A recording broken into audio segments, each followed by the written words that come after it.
টিনসলি হল নামের এক ছোট্ট গ্রামে, ঘন জঙ্গলের পাশে রেস্টুরেন্ট। সন্ধ্যার পর সেখানে কেউ পা রাখত না। স্থানীয়রা বলতো ওটা অভিশপ্ত, এক দুঃখজনক মেয়ের প্রেতাত্মা ওখানে ঘোরাফেরা করে। এই বাড়িতেই থাকত এলিন ভেইন, এক নিঃসঙ্গ মেয়ে, তার অসুস্থ বাবার সঙ্গে।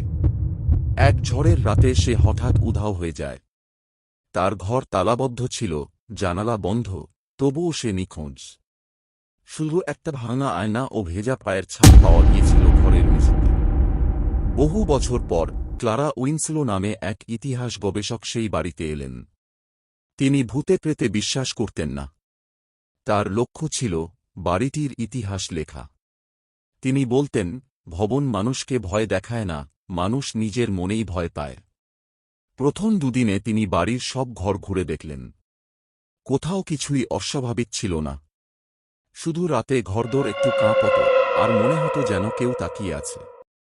তৃতীয় দিনে তিনি খুঁজে পেলেন একটা পুরনো আয়না, আটিক ঘরে ধুলোমাখা কাপড়ে মোড়া ছিল। আয়নাটা ছিল চমৎকার, অদ্ভুতভাবে ঝকঝকে।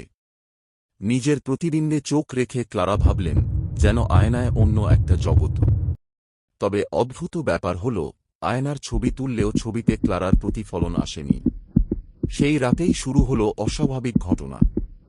রাত ৩:১৭ ক্লারার ঘরের দরজার বাইরে মৃদু পায়ের শব্দ শুনতে পেলেন। তিনি বাইরে তাকালেন, কেউ নেই। ঘরের ভেতরে ফিরে এসে দেখলেন, আয়না ঘেমে গেছে, যেন কেউ ভিতর থেকে নিঃশ্বাস ফেলেছে। আয়নার কাছে তখন লেখা, বাঁচাও। তিনি ভয় পেলেও নিজেকে বোঝালেন, হয়তো কুয়াশা বা কাকতালীয় কিছু। কিন্তু পরের রাতেও একই সময় আবার দেখা গেল নতুন বার্তা, ধরা পড়েছি। ক্লারা তখন পুরনো ডায়েরি আর নথি ঘেঁটে দেখেন, এলিনো শেষের দিকে আয়নার মধ্যে অদ্ভুত কিছু দেখার দাবি করতেন। তিনি বলতেন, আয়নার ভেতরে কেউ আছে, কেউ তাকে ডাকছে। একটি ডায়েরি এন্ট্রিতে লেখা ছিল, আয়নার মেয়েটা আমি না। তার চোখ যেন খুব ক্ষুধার্ত। সে বাইরে আসতে চায়। মনে হয় আমি ওকে বের করে ফেলেছি। পরের রাতে ক্লারা ভিডিও ক্যামেরা সেট করলেন, আয়নার দিকে তাকিয়ে বসে রইলেন। ঠিক ৩:১৭ আয়নাটি আলোর মতো ঝলমল করতে শুরু করল। ঠান্ডা হাওয়া বইল। ক্লারার প্রতিবিম্ব হেসে উঠল, কিন্তু ক্লারা হাসেননি। তিনি দাঁড়ালেন, কিন্তু আয়নার মেয়ে বসে রইল, শুধু তার দিকে তাকিয়ে হাসল। আয়নার মেয়ে ধীরে ধীরে দাঁড়াল। তারপর কাছে হাত রাখল। ক্লারার নিজের হাত যেন নিজে থেকেই উঠল, ছুঁয়ে ফেলল আয়নাটিকে। হঠাৎ করেই কাঁচ তরল হয়ে গেল। তার হাত তলিয়ে গেল। চিৎকার করতে চাইলেন, কিন্তু কোনো শব্দ বেরোল না। শেষবার তিনি যা দেখলেন, তা ছিল নিজেই, কিন্তু অন্যরকম।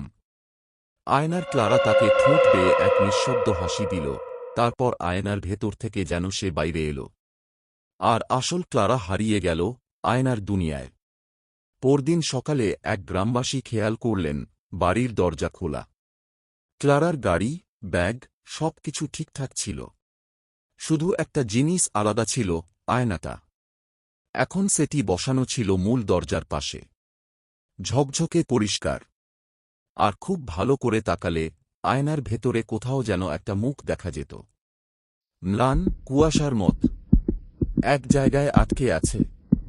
আর পেছনে আরও কিছু ছিল। অপেক্ষা করছিল।